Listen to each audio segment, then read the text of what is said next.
આ વિડીયોની અંદર આપણે ગ્રાફિકલ મેથડનો યુઝ કરીને લિનિયર પ્રોગ્રામિંગ પ્રોબ્લેમ કઈ રીતે સોલ્વ થાય એ જોઈએ. તો અહીંયા આપણને ઓબ્જેક્ટિવ ફંક્શન તરીકે મિનિમાઇઝ ફંક્શન આપ્યું, બરાબર. એટલે કે આપણે લાસ્ટમાં જે વેલ્યુ ફાઇન્ડ કરી ઓબ્જેક્ટિવ ફંક્શનની એ વેલ્યુ કેવી હોવી જોઈએ? મિનિમમ વેલ્યુ, બરાબર. એની સાથે સાથે આપણને કન્સ્ટ્રેન્ટ આપી અને નોન નેગેટિવિટી કન્ડિશન આપી.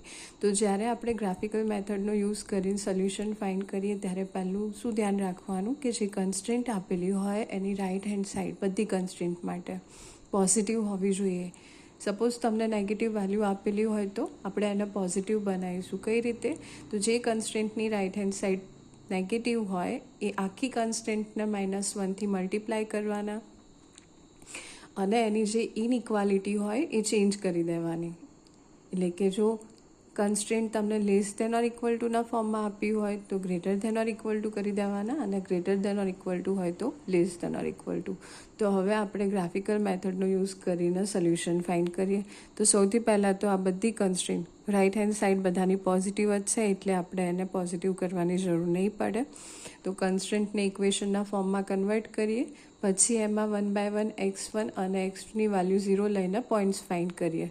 તો સૌથી પહેલી કન્સ્ટન્ટને આપણે ઇક્વેશનના ફોર્મમાં લખીએ. તો આપણી ઇક્વેશન થાય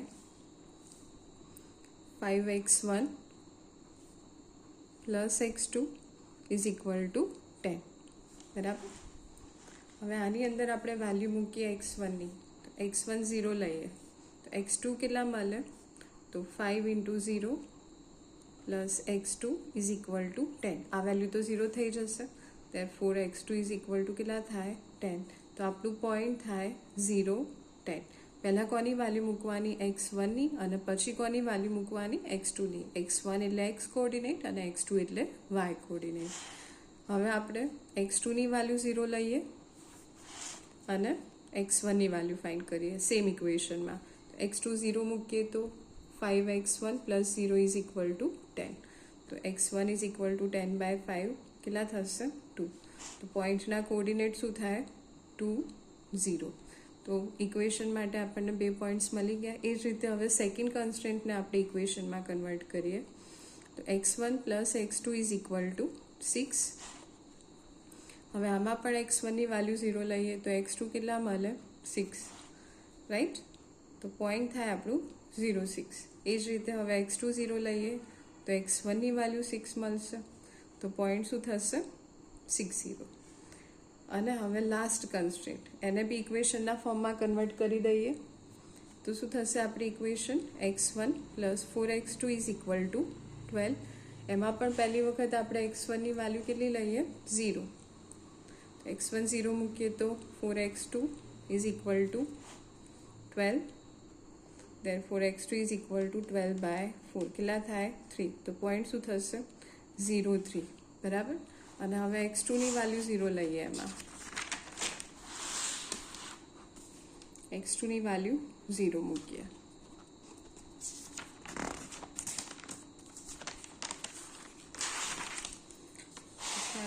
ઇક્વેશન આપણી x2ની વેલ્યુ 0 તો x1 plus 4 × 0 is equal to 12. x1 plus 4 × 0 is equal to 12. આ ટર્મ 0 થઈ જશે.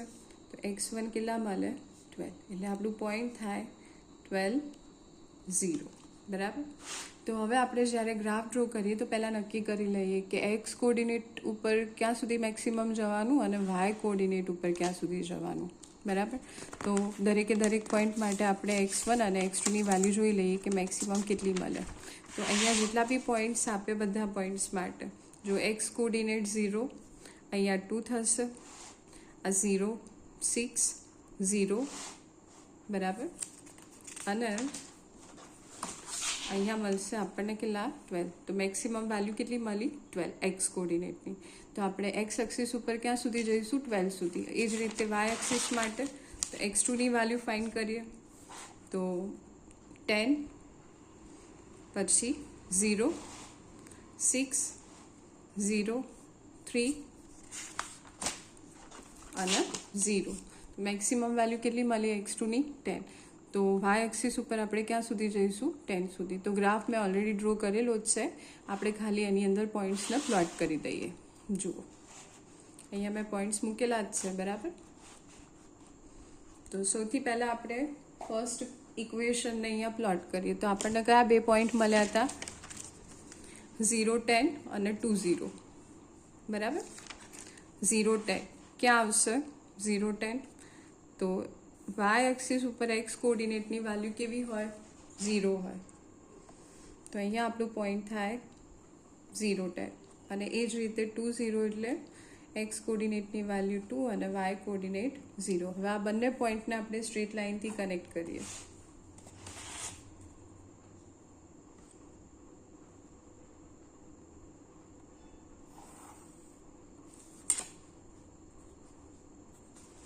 આ આપણી ફર્સ્ટ ઇક્વેશન.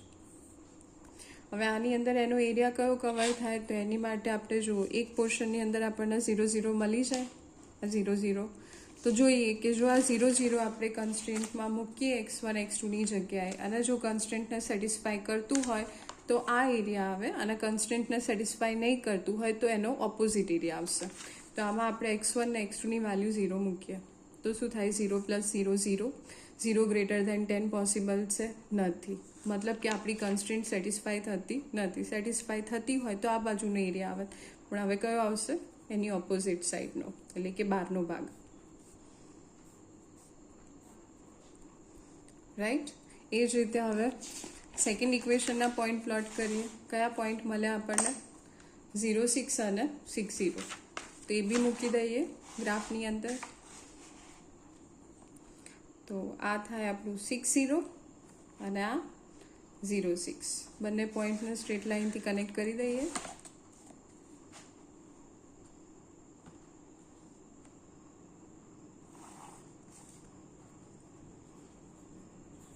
Second equation. હવે એની અંદર બી એરિયા કયો કવર થાય ચેક કરવા માટે જો એના એક પાર્ટની અંદર શું આવશે? 0, 0. તો ફરી કન્સ્ટ્રેન્ટમાં મૂકીને જોઈએ આપણે. તો અહીંયા 0 + 0 કેટલા થશે? 0. પણ 0 > 6 પોસિબલ નથી. તો હવે કયો એરિયા આવે?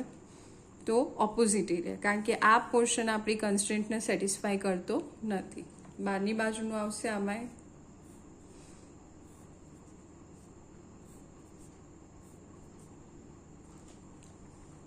અને હવે લાસ્ટ કન્સ્ટ્રેન્ટ પ્લોટ કરીએ. તો એના કયા બે પોઈન્ટ્સ મળ્યા આપણને? તો 0, 3 અને 12, 0. 0, 3 ક્યાં આવશે આપણો? અહીંયા. અને 12, 0 અહીંયા.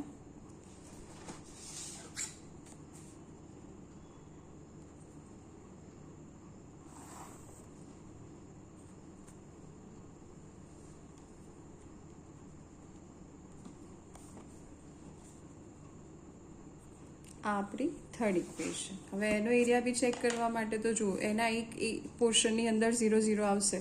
0, 0 આપણે મૂકીને જોઈ લઈએ. તો 0 + 4 × 0 કેટલા થાય? 0. 0 > 12 થાય? નહીં થાય. મતલબ કે આ એરિયા નહીં આવે. કયો આવશે? બહારનો ભાગ. આમાં પણ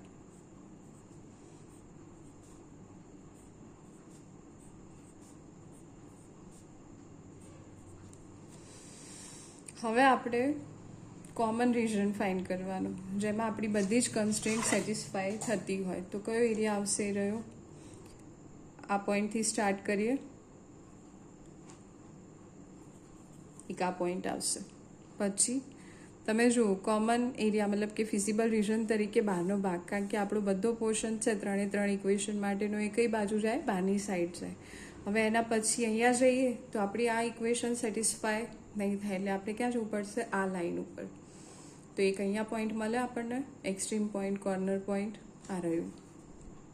એ જ રીતે જો તમે અહીંથી લાઈન ડ્રો કરશો તો એમાં આ કન્સ્ટ્રેન્ટ આપણી સેટિસ્ફાય નહીં થાય. તો હવે આપણે ક્યાં જઈશું? આ લાઈન ઉપર. તો આ એક કોર્નર પોઈન્ટ મળે આપણને. અહીંથી સીધા જશો તો એમાં આ કન્સ્ટ્રેન્ટ સેટિસ્ફાય નહીં થાય, એમાં આરો એરિયા આવે. એટલે હવે આપણે અહીંથી ક્યાં જઈશું? આ પોઈન્ટ ઉપર. અને આ બધી લાઈનને હાઇલાઇટ કરી દઈએ, બોર્ડર લાઈન.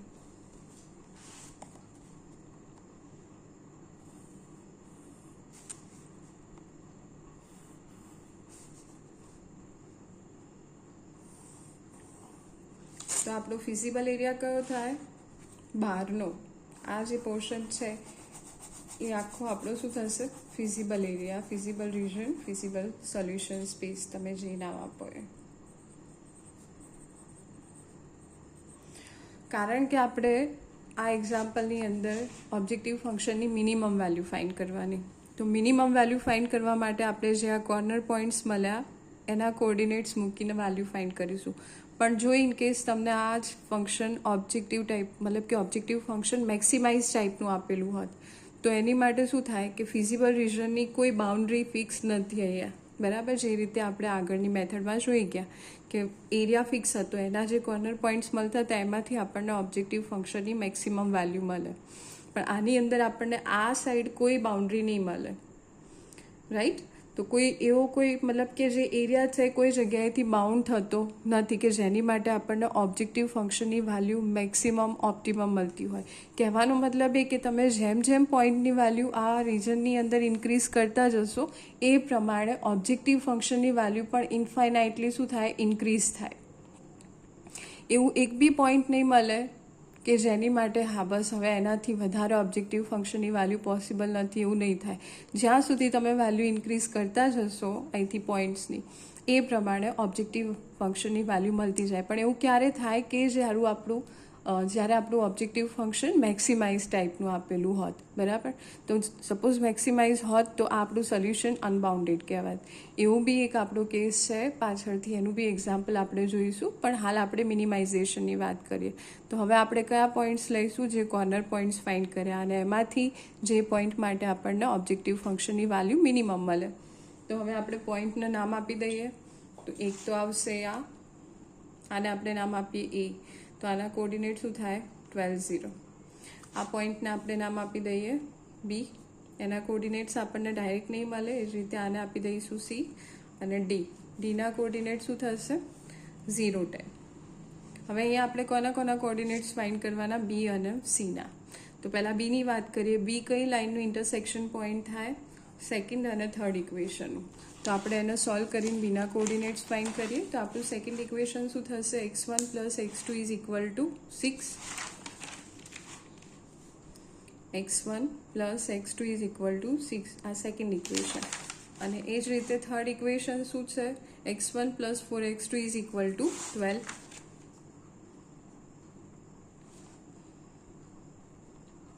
તો અહીંથી આપણે x1ને ઓબ્જેક્ટ બનાવીએ. શું થશે? 6 - x2.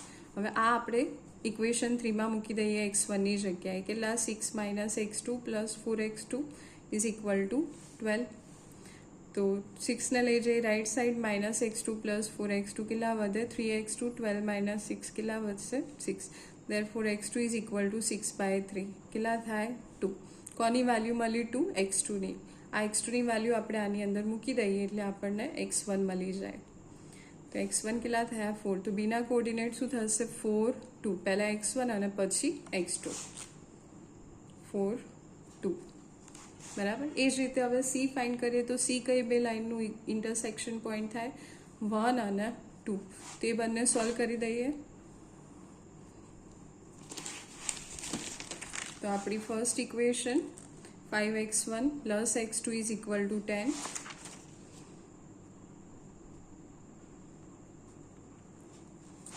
રાઈટ. અને સેકન્ડ ઇક્વેશન ઓલરેડી છે જ આપણી જોડે. કન્ફર્મ કરી લઈએ સેકન્ડ અને ફર્સ્ટ. x1 + x2 = 6. હવે જો આની અંદર x1નો ઓબ્જેક્ટ બનાવવા જઈશું ને તો ફોર્મ થોડું કોમ્પ્લિકેટેડ, કારણ કે 5 ડિવિઝનમાં જશે, બરાબર. તો ઇઝી એ પડે કે આપણે x2નો ઓબ્જેક્ટ બનાવીએ, અથવા તો આમાંથી ઓબ્જેક્ટ બનાવીને આમાં મૂકશું તો બી સેમ વેલ્યુ મળશે. વેલ્યુમાં કોઈ ફરક નહીં પડે. તો અહીંથી આપણે x2ની વેલ્યુ લઈ લઈએ. x2 = 10 - 5x2. આને આપણે શેમાં મૂકીએ? ઇક્વેશન નંબર 2માં. તો x1 + x2ની જગ્યાએ 10 - 5x2 = 6. તો x1 - 5x2 કેટલા થશે? -4x2. 6, 10ને લઈ જઈએ રાઈટ સાઈડ. -10 - 4. તો x2 = -4/4. કેટલા વધે? 1. અને આ x2ની વેલ્યુ શેમાં મૂકવાની? અહીંયા. Hold on. x2 sorry x1 આવશે અહીંયા. ભૂલ થઈ ગઈ મારાથી. 10 - 5x1. ઓકે, અહીંયા બી લખવામાં ભૂલ થઈ ને. 5x1 તો આપણે વેલ્યુ કોની ફાઇન્ડ કરી x1 ની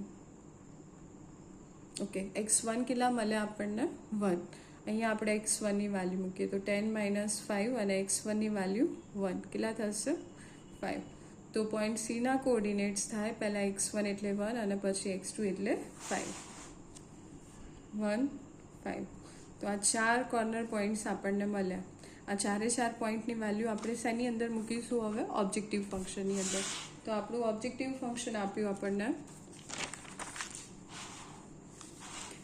z is equal to 3x1 plus 2x2 z is equal to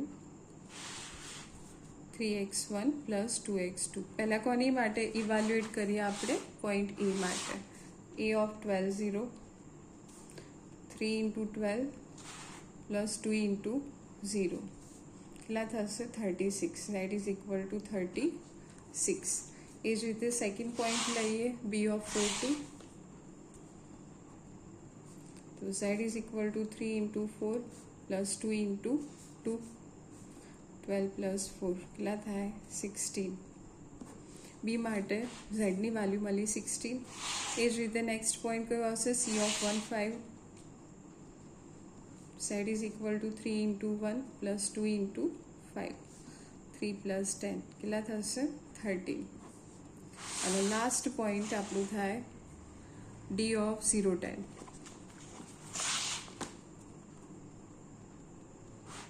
z is equal to 3 into 0 plus 2 into 10 0 10 20 તો જુઓ 36 16 13 અને 20 આપણે જે બી કોઓર્ડિનેટ્સ માટે ઝેડની વેલ્યુ મિનિમમ મળતી હોય અહીંયા આપણે ઓપ્ટિમમ વેલ્યુ કેવી ફાઇન્ડ કરવાની ઝેડની મિનિમમ વેલ્યુ તો એ કઈ થાય 13 કયા પોઈન્ટ્સ માટે 1 અને 5 માટે તો અહીંયા આપણું સોલ્યુશન થાય x1 is equal to 1 x2 is equal to 5 અને ઝેડની ઓપ્ટિમમ વેલ્યુ મળશે આપણને 13 બરાબર